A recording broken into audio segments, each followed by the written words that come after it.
அதிகாரம் கொடுப்பது கிடையாது. அதிகாரங்களை எடுத்துக்கொள்வதற்கு என்ன தேவை அப்படின்னா, இந்த சட்டமன்ற உறுப்பினர் சரியில்லை என்றால் அவரை மறுமுறை வரவிட மாட்டேன்.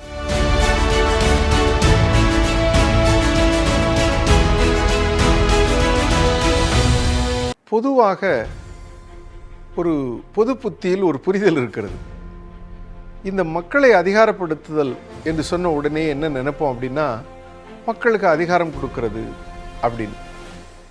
அதிகாரம் கொடுப்பது கிடையாது. அதிகாரத்தை யாரும் கொடுக்கவும் முடியாது. அதிகாரம் என்பது எடுத்துக்கொள்வது. அதிகாரங்களை எடுத்துக்கொள்வதற்கு என்ன தேவை அப்படின்னா, அறிவு தேவை, ஆற்றல் தேவை, புரிதல் தேவை, தெளிவு தேவை. இவைகளெல்லாம் இருந்தால்தான் அதிகாரங்களை எடுக்க முடியும். இல்லை என்று சொன்னால் அதிகாரங்கள் என்பது துஷ்பிரயோகம் செய்யப்படும். இது நாம் யதார்த்தமான ஜனநாயகத்தில் நாம் பார்க்கக்கூடியது. நம்ம நாட்டில் உலகம் முழுவதும் பார்க்கக்கூடிய ஒன்று தான். இப்போ எப்படி மக்களை அதிகாரப்படுத்துவது அப்படின்னா, இப்போ அரசமைப்பு சாசனம் சொல்கிறோம்.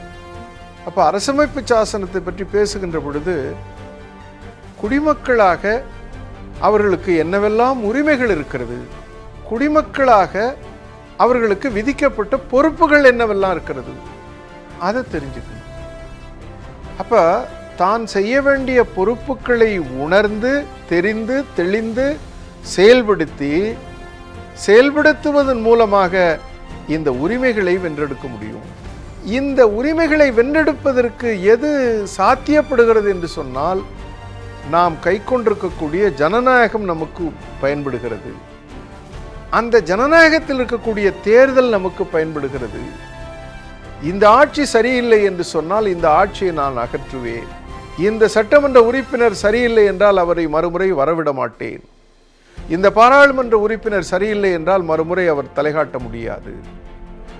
இந்த உள்ளாட்சி மன்ற உறுப்பினர் சரியில்லை என்று சொன்னால் அவரை விட மாட்டேன். ஆக மிக முக்கியமானது என்னவென்று சொன்னால், அதற்கான தெளிவு, அதற்கான புரிதல், செயல்படுவதற்கான ஊக்கம், இவைகள்தான் அதிகாரப்படுத்தப்படுவது. அப்போ அந்த அதிகாரப்படுத்துவதற்கு மிக முக்கியமானது என்னவென்றால், அரசமைப்பு சாசனம் என்ன சொல்லுது, சட்டங்கள் என்ன சொல்லுது, அரசாங்கம் எப்படி திட்டங்கள் தீட்டுகின்றன, அந்த திட்டங்கள் யாருக்கு போகின்றன, அதை எப்படி பெற முடியும், யார் மூலமாக பெற முடியும், எப்பொழுது பெற முடியும், அதை பெறுவது என்ன முறைமை, இவைகளெல்லாம் புரிந்து அதை கைக்கொள்வது. என்னுடைய வாக்கு என்பது மிக முக்கியமானது. அந்த வாக்கினை நான் எப்படி செலுத்த வேண்டும், அந்த வாக்கை செலுத்தாமல் இருந்தால் என்ன ஏற்படும், என் வாக்கை செலுத்துவதன் மூலமாக என்ன மாற்றம் ஏற்படும். அப்ப அந்த புரிதலில் செயல்படுவது. அப்ப இன்றைக்கு ஒரு கிராம சபை நடக்கிறதுனா அதில் ஏன் நான் போய் பங்கேற்கணும், நான் போகலைன்னா என்ன நடைபெறும், நான் போன என்ன நடைபெறும். அப்ப இங்கே போகின்ற பொழுது எனக்கு என்ன கிடைக்குங்கிறது இல்லை, நான் போகவில்லை என்றால் என்ன நடைபெறும், நான் போனா என்ன நடைபெறும். அப்ப தங்களுடைய பங்கேற்பினுடைய முக்கியத்துவம் தெரியணும். அப்ப இந்த புரிதலுடன் நம்மளுடைய மக்கள் செயல்பட ஆரம்பிப்பதற்கு எது தேவை என்று சொன்னால், இதற்கான அத்தியாவசியமான அறிவு தேவை. அப்ப அதை அவங்களுக்கு சொல்லிக் கொடுக்கறது யாரு? கிராம சபைங்கிறது உருவாக்கியாச்சு, சட்டமன்றங்கிறது உருவாக்கியாச்சு, பாராளுமன்றங்கிறது உருவாக்கியாச்சு, நகர சபைன்னு உருவாக்கியாச்சு. எல்லா ஜனநாயக மன்றங்களும் உருவாக்கப்பட்டு விட்டது. அந்த மன்றத்தில் இருக்கக்கூடிய வாய்ப்புகள் என்பது அளப்பரிய வாய்ப்புகள். இந்த வாய்ப்புகளை பயன்படுத்துவதற்கான புரிதல் அவர்களுக்கு தேவை, அதற்கான கல்வி தேவை. பாராளுமன்ற சட்டமன்ற செயல்பாடுகள் அது சட்டத்திற்கு உட்பட்டு நடைபெற வேண்டிய நிகழ்வுகள், வரையறைக்கு உட்பட்டு நடைபெற வேண்டிய செயல்பாடுகள். அந்த வரையறைக்கு உட்பட்டு செயல்படவில்லை என்று சொன்னால் அது விதி மீறலாகும். அதே போல நிர்வாகம் இருக்கும். அந்த நிர்வாகம் எப்படி செயல்பட வேண்டும் என்கின்ற புரிதல் வேண்டும். அப்ப இதற்கான புரிதலை ஏற்படுத்துவதுதான் மிக முக்கியமானது. அப்ப மக்களை அதிகாரப்படுத்துவது என்பது மக்களை தயார் செய்வது, அறிவார்ந்த மக்களாக தயார் செய்வது, புரிந்த மக்களாக தயார் செய்வது, குடிமக்களாக தயார் செய்வது, அப்போ அவர்களுக்கு தெளிவு வருகின்ற வரையில் அவர்களை தயார் செய்வது.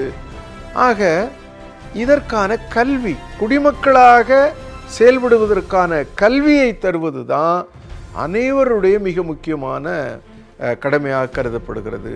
அதனால அதிகாரம் கொடுப்பதும் கிடையாது, அதிகாரத்தை கொடுக்கவும் முடியாது. அதிகாரத்தை எடுப்பது, எடுத்தவர்கள் வெற்றி பெறுகிறார்கள். எடுத்தவர்களுக்கு தெரிகிறது என்று சொன்னால் அவர்களுக்கு அதற்கான புரிதல் இருக்கிறது என்று பொருள். ஆகையினாலே மக்களை அதிகாரப்படுத்துவது என்று சொன்னால் அவர்களை அறிவார்ந்தவர்களாக ஆக்கிவிடுவது.